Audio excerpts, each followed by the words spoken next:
Hello दोस्तों, नमस्कार। मेरी आज के इस वीडियो में आपका स्वागत है।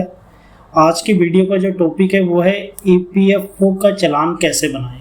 ठीक है, आज की वीडियो का जो टॉपिक है वो ये है कि ईपीएफओ पोर्टल पर ईपीएफओ का चालान ऑनलाइन कैसे बनाते हैं। ठीक है, जो हम एम्प्लॉय का ईपीएफ जमा करते हैं तो उससे पहले हमें जो है चालान बनाना पड़ता है, फिर ईसीआर को सबमिट करना पड़ता है ईसीआर बना के। ठीक है, तो ईसीआर कैसे बनाते हैं और ईपीएफ का चालान कैसे प्रिपेयर करते हैं और ईसीआर कैसे सबमिट करते हैं, ऑनलाइन पेमेंट कैसे करते हैं, वो आज का जो वीडियो हम इस टॉपिक में बताएंगे। ठीक है, पूरी जानकारी इसमें दी जाएगी, स्टेप बाय स्टेप के कैसे हम चालान बना सकते हैं अपना खुद से ही। जो कम बंदे हैं जिनके पास, वो अपना चालान खुद भी बना सकते हैं। जिनके पास ज़्यादा बंदे हैं वो कोशिश करें कि जो भी आपका कंसल्टेंट है उसको ही दें, क्योंकि अगर इसमें कुछ गलती हो जाएगी तो फिर आपको उसका फाइन या दोबारा से ईसीआर या जो भी है पेनल्टी के साथ करना पड़ता है। तो अगर एक दो बंदे हैं, 5-6 बंदे हैं, 3-4 या जो भी हैं, अगर कम बंदे हैं तब तो आप खुद से कर सकते हो। अगर ज़्यादा बंदे हैं, आपके 20-25 से ऊपर बंदे हैं, तो कोशिश करें कि किसी को थोड़े पैसे दे के आप आसानी से करा सकते हैं। अगर आपके कम बंदे हैं तो आप खुद भी कर सकते हो। ठीक है, तो ईपीएफओ का चालान बनाने के लिए और ईसीआर सबमिट करने के लिए हमें क्या करना पड़ेगा, यूनिफाइड पोर्टल पे जाना है हमें। ठीक है, ईपीएफओ का जो पोर्टल है यूनिफाइड पोर्टल है। ठीक है, ये साइट आएगी, इस पर हमें क्लिक कर देना है और अपना जो भी आपका login ID, user ID, password है वो आपको यहाँ डालना है और अपना पासवर्ड डालना है। अपना यूज़र आईडी पासवर्ड किसी के साथ भी शेयर नहीं करना है आपको, ये क्रेडेंशियल वैसी होती है, इसको शेयर करने की ज़रूरत नहीं है। ठीक है, तो जब ये अपना यूज़र आईडी और पासवर्ड डाल के यहाँ पे आपको साइन इन बटन पे क्लिक कर देना है। जब साइन इन बटन पे क्लिक कर दोगे तो आपके सामने ये ईपीएफओ का पोर्टल जो है, आपका एम्प्लॉयर पोर्टल जो है, लॉगिन जो है, आपका पूरा अकाउंट जो है आपको खुल जाएगा। इसमें आपकी पूरी डिटेल दी रहेगी कि कहाँ पर आपका चीज़ें लिखी हुई हैं, कहाँ पर क्या है, मेंबर का है, इस्टेब्लिशमेंट है, पेमेंट से रिलेटेड कुछ चेक करना है, डैशबोर्ड है, एक्टिव हो, जो भी चीज़ें वो सारी आ जाएंगी। तो हमें अभी इस वीडियो में सिर्फ इतना ही जानना है कि अगर आपको ईपीएफओ का चालान पेमेंट करना है, कि किसी भी मंथ की ईसीआर पेमेंट करनी है, जैसे अभी हमें जून मंथ की ईसीआर का पेमेंट करना है, तो कैसे करना है, उसके लिए सबसे पहले आपको जाना है पेमेंट में।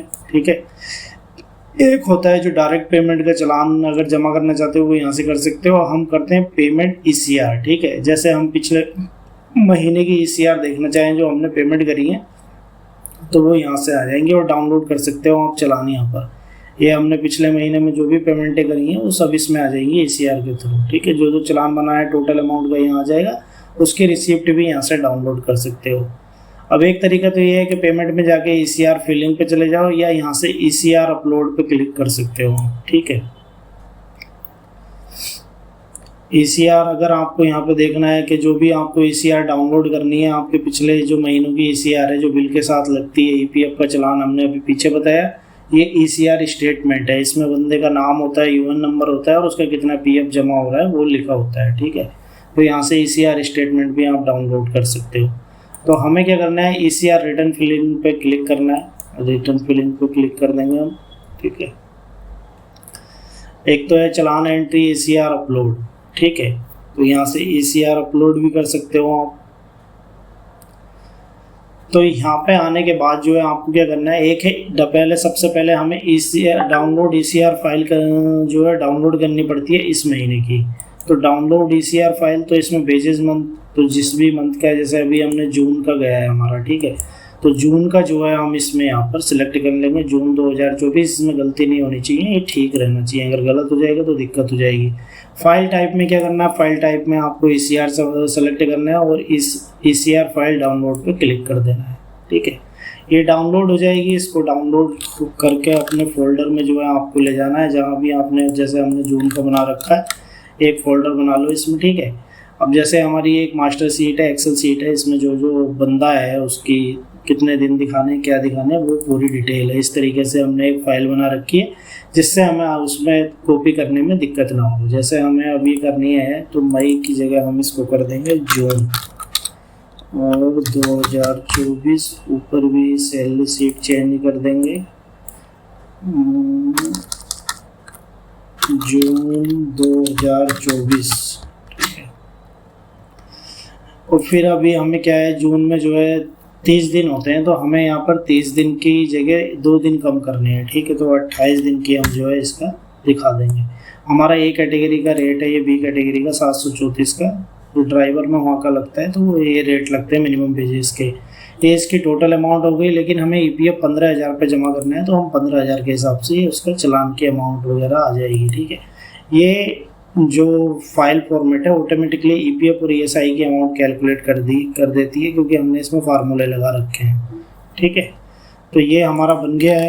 अब हमें क्या है, जो हमने डाउनलोड करी थी EPF साइट की पोर्टल से, उसको खोलना है, ठीक है। उसमें हमारा एक ही बंदा आ रहा है अभी जो जिसका हमें करना है, तो शशि मलिक है। ग्रोस वेजेस, तो ग्रोस वेजेस जो डालनी है आपको, ये डालनी है 20,552, ठीक है, 20,552।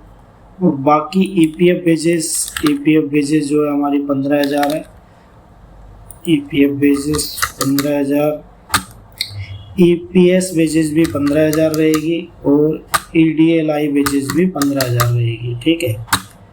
इसके बाद EPF कंट्रीब्यूशन लिमिटेड, ठीक है, तो वो कितना है, 1200 की जगह 1800, ठीक है।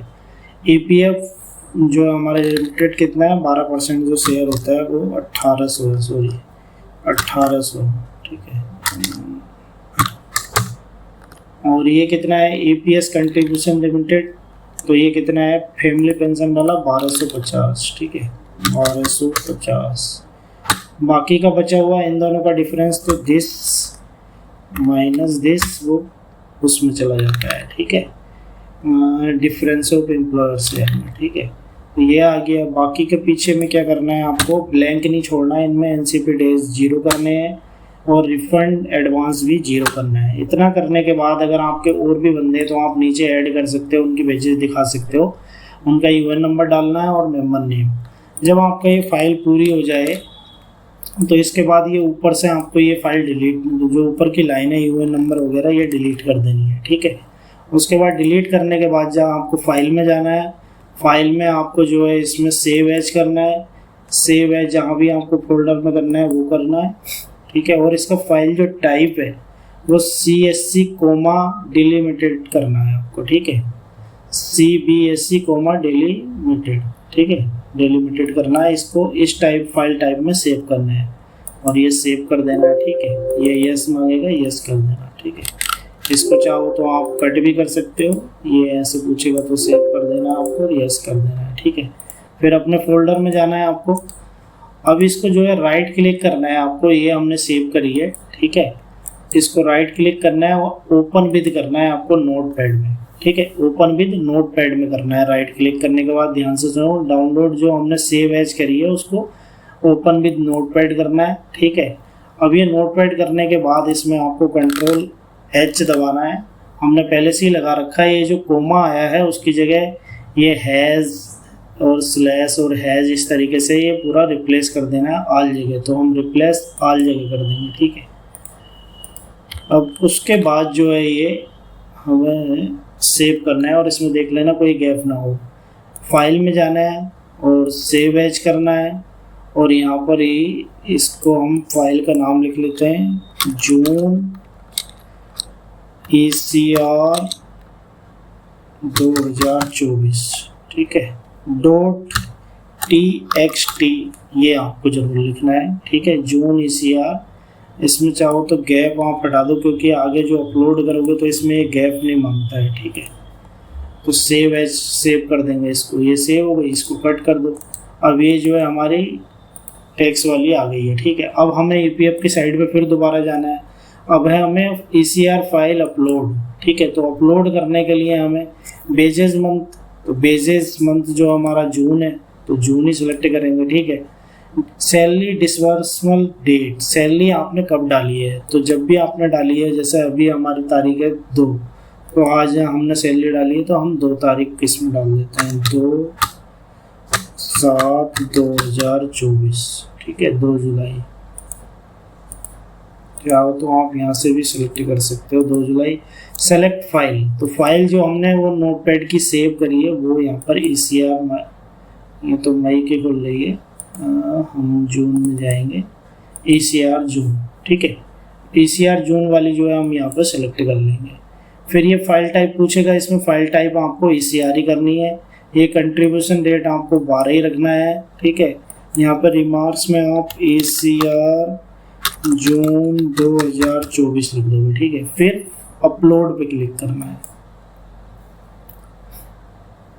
इतना करने के बाद आपको अपलोड पे क्लिक कर देना है।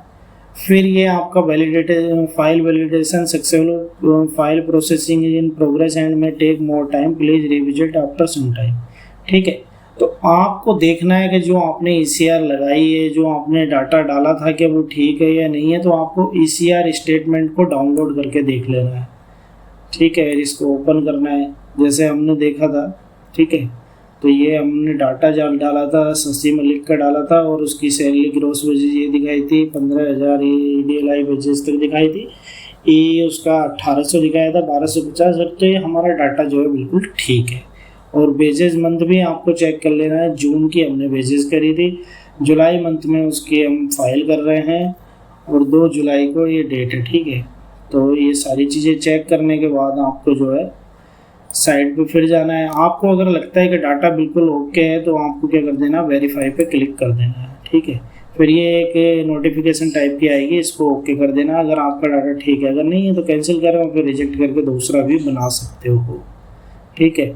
इसको ओके कर देना है। ECR file successfully, TRN number इतने, kindly prepare challan for the same. अब ये लास्ट ऑप्शन है जब हमें चलान बनाना है, ठीक है। तो ये TRN नंबर आ गया, ये जुलाई आ गई, जून वेजेज मंथ हो गई, ठीक है। ECR यहाँ से भी डाउनलोड करके अब हम प्रिपेयर चलान पर क्लिक कर देना है। ऑटोमेटिकली प्रिपेयर चलान होगा, बस हमें इसमें कुछ नहीं करना, थोड़ी सी नीचे 1-2 डिटेल डालनी है, बाकी कुछ नहीं। तो ये आपकी कंपनी की डिटेल वगैरह आ जाएगी, इसमें आप चेक कर सकते हो कौन से मंथ का आप वेजेस बना रहे हो और किस मंथ में भर रहे हो, वो डिटेल आ जाएगी। और कितना आपका शेयर हुआ है, और ये EPF कंट्रीब्यूशन कितना हुआ है, रिफंड, और टोटल कंट्रीब्यूशन लिमिटेड इतना हो रहा है, ठीक है। अब यहाँ पे remitted detail as per ECR हो गई, ठीक है। अब यहाँ पे ये जो एडमिनिस्ट्रेशन चार्ज होता है जब भी आप चालान बनाते हो तो वो 500 रुपये रहता है, ठीक है। तो टोटल चालान जो हमारा हो रहा है 4175 रुपये का हो रहा है, ठीक है। जो हमने एक्सेल में आपको दिखाया था 4175 का, तो उतना ही सेम अमाउंट यहाँ पे 4175 का चालान आ जाता है। अब total number of employee in the month, तो टोटल मंथ में कितने एम्प्लॉय हमारे एक ही, आपके जितने होते हैं उतने लिख दो। नंबर ऑफ एक्सक्लूडेड एम्प्लॉय जिनका 15,000 से ऊपर वेजेज है, आप उनका EPF नहीं जमा कर रहे हो तो उनकी यहाँ पे लिख सकते हो। हमारा कोई नहीं है तो हम 0 लिख देते हैं, ठीक है। और फिर जनरेट चालान पे आपको क्लिक कर देना ऊपर की डिटेल पूरी चेक करने के बाद। अगर आपको लगता है ठीक है तो जनरेट चालान पे आप क्लिक कर दोगे और इसको ओके कर दोगे। फिर ये लास्ट ऑप्शन है, इसमें फाइनलाइज चालान करना है आपको। अगर आपकी डिटेल पूरी ओके है, आप यहाँ पे जाके इसको एडिट भी कर सकते हो अगर कुछ चेंज करना है। अगर आपको लगता है क्योंकि हमने तो ठीक बनाया है तो हम, ये ड्राफ्ट है, अगर चेंज करने हैं तो एडिट कर सकते हो, click here to edit challan summary, नहीं तो फाइनलाइज कर देंगे हम। तो हमारा तो ठीक है तो हम फाइनलाइज पे जाते हैं, ठीक है, और इसको ओके कर देंगे। अब ये हमारा चालान बन गया है। अब इसकी अगर आपको पेमेंट करनी है तो दोबारा जैसे आप लॉगिन करोगे, जैसे अभी इसको आप बैक भी कर दोगे तो होम पे क्लिक कर दो, ठीक है। जैसे ही आप लॉगिन करोगे तो लॉगिन करने के बाद आपको पेमेंट में जाना है। आप पेमेंट करनी है आपको, जब बैंक में जब बैंक से जाओगे तो आप पेमेंट करनी है। तो पेमेंट के लिए पेमेंट पे जाना है आपको, पे बटन पे आपको क्लिक कर देना है, ठीक है। उसी के हिसाब से आपको पेमेंट करनी है। बैंक में जैसे हम किसी भी चीज़ की पेमेंट करते हैं उस हिसाब से आप पेमेंट कर सकते हो। तो इस प्रकार से जो है हम EPFO का चालान बहुत ही आसान तरीके से बना सकते हैं। फिर भी आपको अगर कोई डाउट आता है तो आप कमेंट करके मुझसे पूछ सकते हैं। तो कैसी लगी मेरी वीडियो को लाइक करें और चैनल को सब्सक्राइब करें, और ज़्यादा से ज़्यादा मेरी वीडियो को शेयर करें और मेरे चैनल को सब्सक्राइब करें। धन्यवाद, थैंक यू।